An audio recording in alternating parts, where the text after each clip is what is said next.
So now that you have an understanding of how perspective works and how to spot visual cues to determine scale, let's take another look at this environment and figure out what some dimensions are.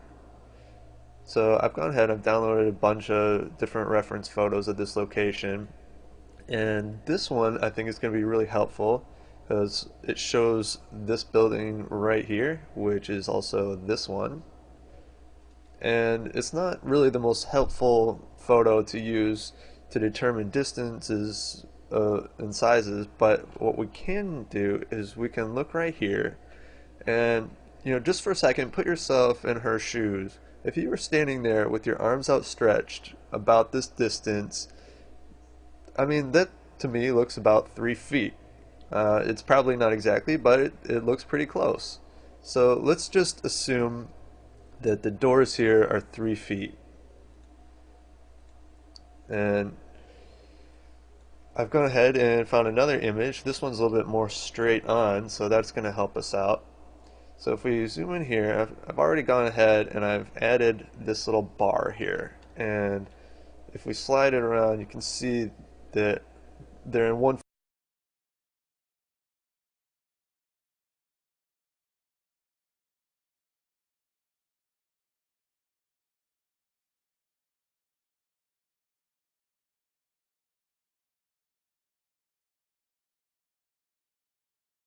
We can figure out the pretty much the entire rest of the scene.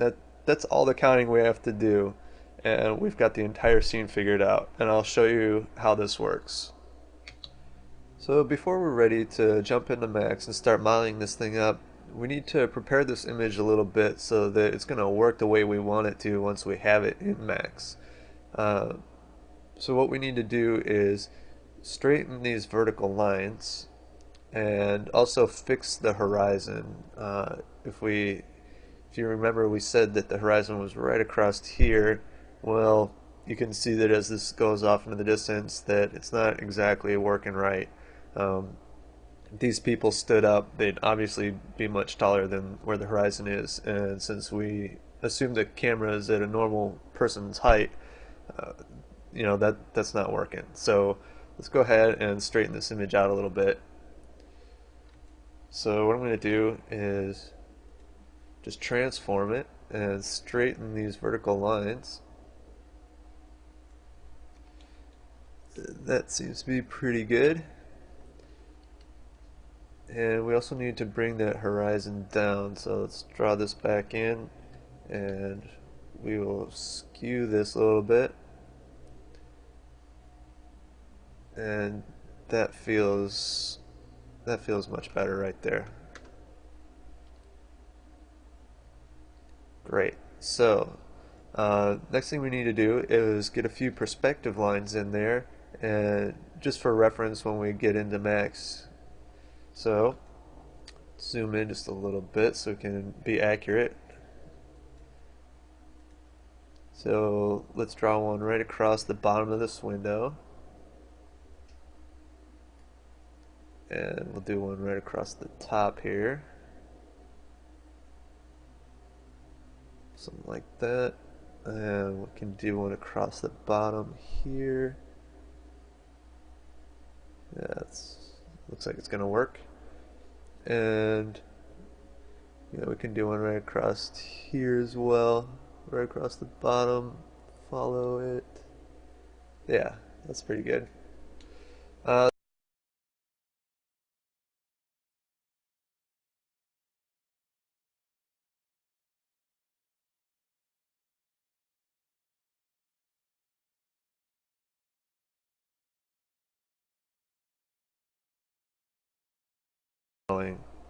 Uh, First thing we need to do is get our background set up. So let's go ahead and bring that in, and we'll set it as the background. And let's also put it as a viewport background. So there we go. I've got it in there. So let's go ahead and just set up a camera that we can start using. So Just use a free camera. Um, Remember we had said that it was going to be, average human height, so it's going to be about 5 foot 8 inches off the ground. And what we need to do is um, turn on the horizon, select the camera, and start rotating this thing and lining up the horizon with where our perspective lines cross. Now, one of the important things that we need to figure out right now before we go any further is what the camera's lens and field of view are. Um, it's kind of a tricky thing, but what we're going to do is, and I know that this image is just a vacation photo, so it's likely that this camera is just, a regular camera, and most standard cameras have 35 millimeter lenses. So let's go ahead and assume that we have a 35 millimeter lens for this. Get this line back up. So now, assuming that, let's get a building over here, or some sort of object that we can use. So I'm going to just put one in here, and remember we had said that it was going to be about 35 feet long. Remember, so we need to move this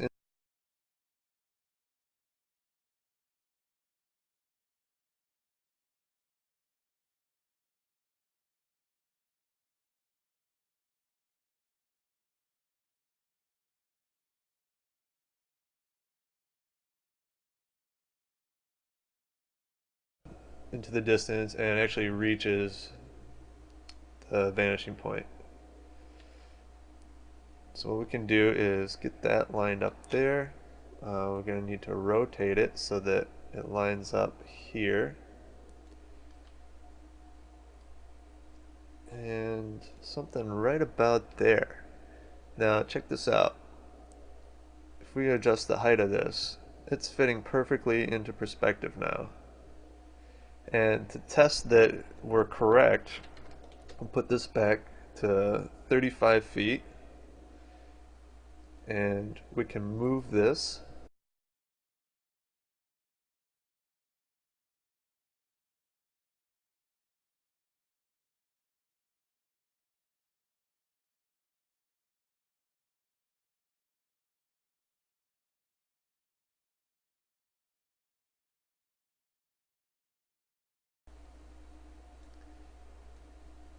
Get this thing lining back up, and assign a material with some opacity on this. And there you go. You can see that we are pretty close. The vertical lines are all lining up. The distances is what we expected it to be, just based on our guessing. So while this isn't 100% accurate, uh, I'm pretty confident that this was a 35 millimeter lens. So we took a guess that our camera lens was a 35 millimeter lens, and we got kind of lucky. What I'd like to do is show you what happens if you make the wrong guess, and how you can use that to kind of double check and make sure that you're right. So to do that, select the camera, switch it to 50 millimeter lens, and we'll need to rotate the horizon line back into place. Now we'll extend this back out to the vanishing point, and we're going to need to rotate it a little bit. Now, if we look at the perspective lines, looks like everything's working, looks like everything's right. However, we know that this has got to be somewhere around 35 feet, and it doesn't even come close now. So you can kind of use this to double check and make sure that your guess for your camera lens is correct. So now that we're pretty confident that we've gotten the camera lens guessed correctly, let's go ahead and start modeling the rest of this layout file. What I've done is I've updated our viewport background image and added in some of the perspective lines of the other buildings. There you go. You'll notice that even though they're all rotated differently than this building, they still have all their vanishing points lining up on the horizon. So let's go ahead and just start modeling the rest of this.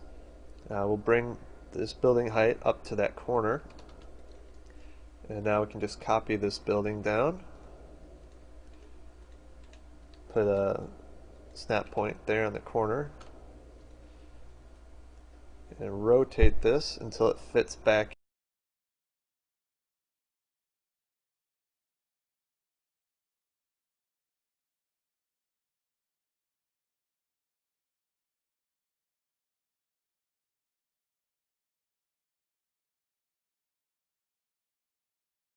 Okay. And we'll bring it back until it lines up right there. And we'll keep going. Let's go to the next building, line it up on the corner. And this one's taller. So let's bring that up to the corner. And we'll need to rotate it to fit on our perspective lines. Something like that. Let's extend it out. Actually, that one was pretty good. So put that back to right here. Now what you'll notice when you look at this image is that this building back here is set back a little bit. It doesn't line up exactly with this corner. So to get the position of that one, we're going to have to pull up some reference again. And I found this image that shows us this is that wall that we don't see that extends back. And this is that last corner we did. Now remember we had said that this was going to be 3 feet. So if we just kind of start guessing this, that's probably about 10 feet, I'm thinking. So let's take this building, we'll copy it to that corner, and we'll move it 10 feet back. We'll rotate it.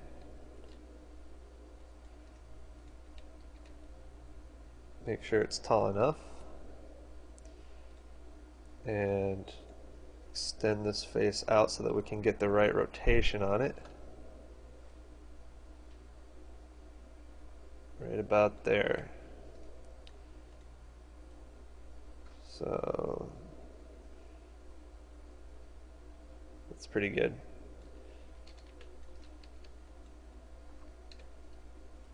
Bring that back to right there. And if you just keep using these same principles and keep going, you'll be able to create a layout file for the entire scene. Because this process is kind of repetitive, I've gone ahead and I've just sped this up 200%. So what I'm doing now is just creating this other wall right here, and I went and I looked at some of the reference photos to try and get an idea of how big it should be before I put that box in there. So what I'm doing here is I'm just getting rid of those back faces because it's actually easier to just work without them. And later on when we model the final objects, we're just going to model what we need for this shot. So just get rid of the extra faces if you don't need them.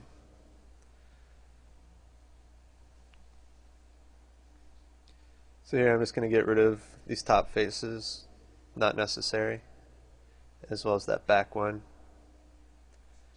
And just move these vertices down into place.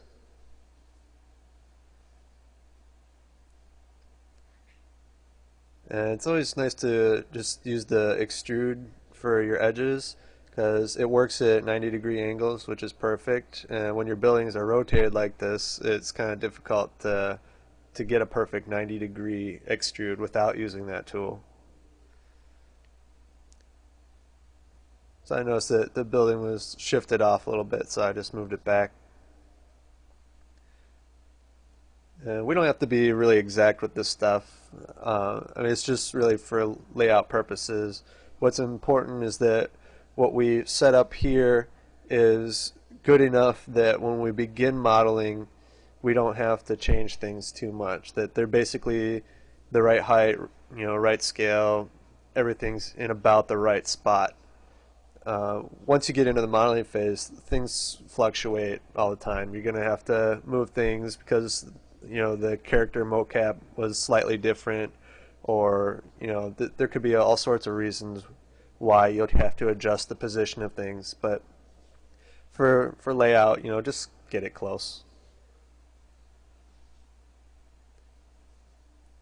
So here I'm just getting that sloped part of this foreground building in place. And I'm going to start adding in some of the windows and other details. So what I'm doing here is just line these up on the sides here. And I'll get the horizontal segments across here. And at this point, what we need to do is find out how wide this window is. So what I'm going to do is I'm just going to create a spline from that segment and then use a little macro here that will tell me the length. You see it in the bottom left, it's 36 inches.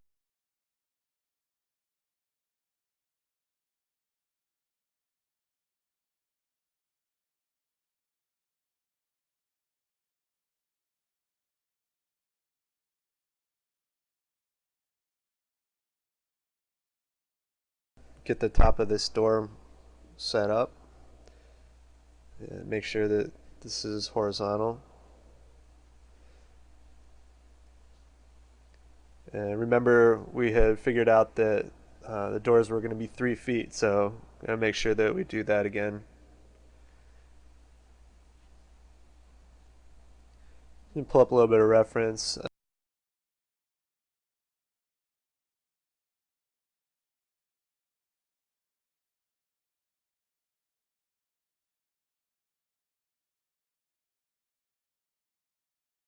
Scale it till it's there.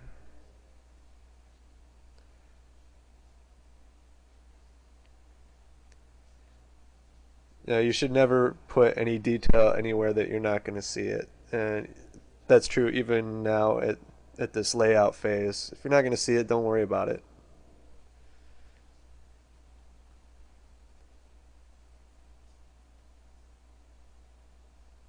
So just checking, make sure everything seems like it's kind of right. And now I'm going to start getting in that little pool of water. Now I'm just taking a guess here at what that radius of that pool should be. I guess 100 feet.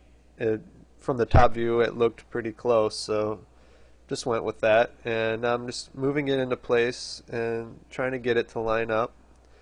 And again, I'll check with the top view, and it actually looks like it works pretty well. So we're just going to go with that.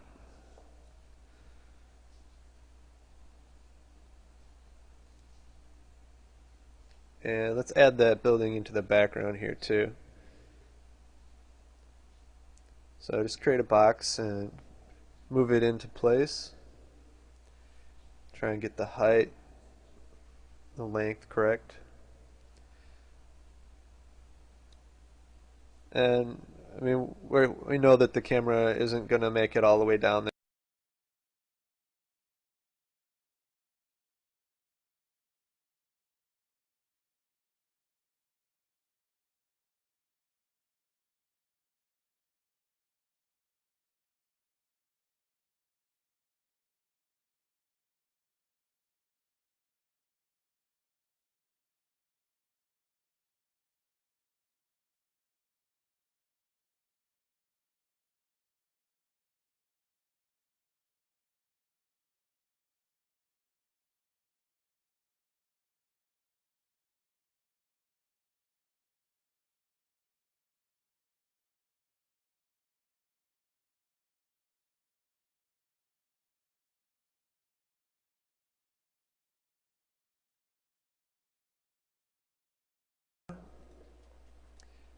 And what I did is I took my handheld camcorder and went out into my driveway and just kind of walked the path that I wanted my camera motion to be.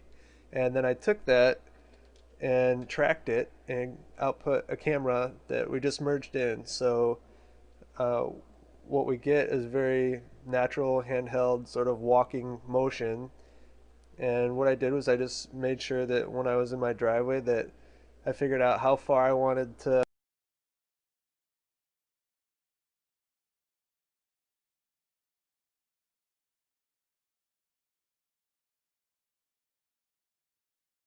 the length of the shot, and we should be ready to start using this. Now, normally in a production environment, somebody else would probably be setting all this up for you, but in this case, we're doing it for ourselves. And before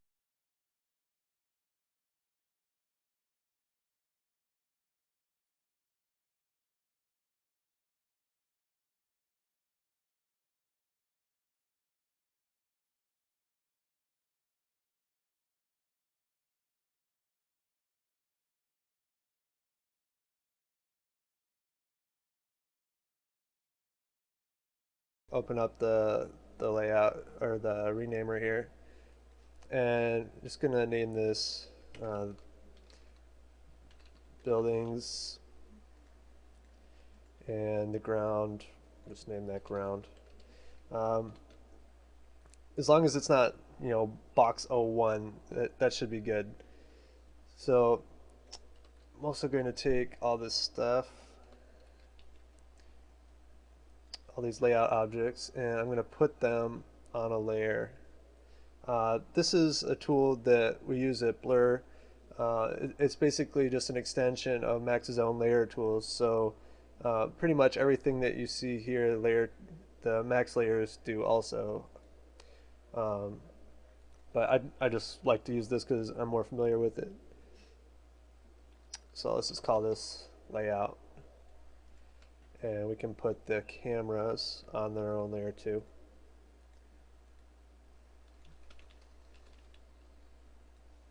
And there you go.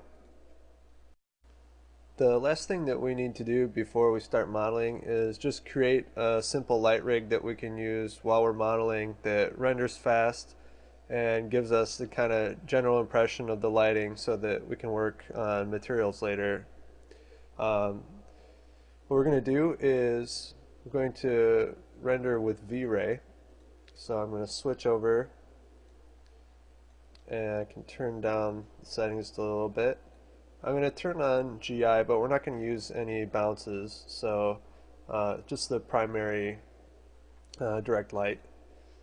We'll use low settings, and we'll change it to bucket mode, and we'll just give it sort of a desaturated sky color, and this will be kind of the diffuse light for the scene. And then we'll add a direct light for the sun, and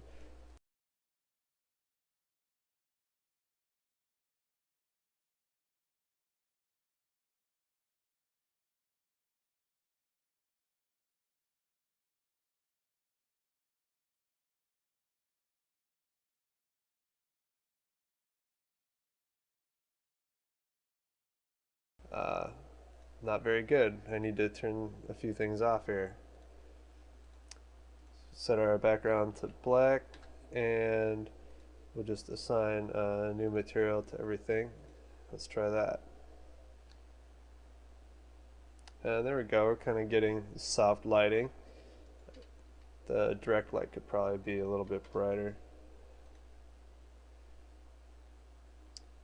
And they'll probably work good enough for lighting. And it's quick, renders in 4 seconds, should be good enough. So let's go ahead and start modeling.